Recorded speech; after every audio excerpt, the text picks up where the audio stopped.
Жывы гук, жывое слово і ніякай фанаграмы. За 42 гады існавання фальклорна-этнаграфічны калектыў «Хатовічы» змяніў не адно пакаленне выканаўцаў. За гэты час у шырокі рэпертуар трапілі самыя разнастайныя песні, ад пабытовых да абрадавых.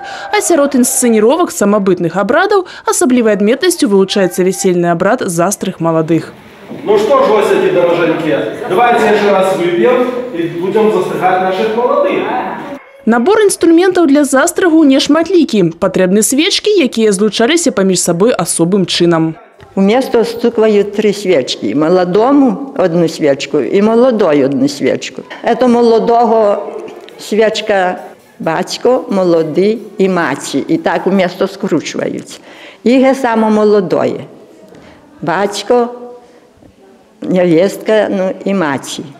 Хрышчаная маці падпальвала пасмачку волос у маладой і маладога і клала іх у хустачку. Чырвоным паяском звязвала разам 2 свечкі. Кругавымі рухамі праводзіла над галавамі маладых. Па словах самай старэйшай удзельніцы калектыва Ганны Ярашевіч, простыя маніпуляцыі хавалі ў сабе вялікі сэнс. Застрыгці, каб любіліся добре, каб дружылі, каб шкодувалі адне аднаго. Все гэта было пакаленне, ішло яно, ішло, каб яно не зводзілася. Некалі Ганна Васильевна і сама праводзіла гэты абрад, аднак застрыжанай не была, не ўзяла шлюб. А Надзея Ярашевіч усё памятае, як 43 гады таму, у дзень свайго вяселля. Памятаю, што застрыгалі, голову прыкладалі, свечкі тыя прыклейвалі над окном, палілі і пелі штогды, песні гэтыя ўсе, што мы поём, і мяне на свадьбе пелі. Я тыя свечкі доўга храніла. За полымем свячы уважліва назіралі. Лічылася, што галоўным у сям'і стане той, чыя свечка ярчэй гарыць.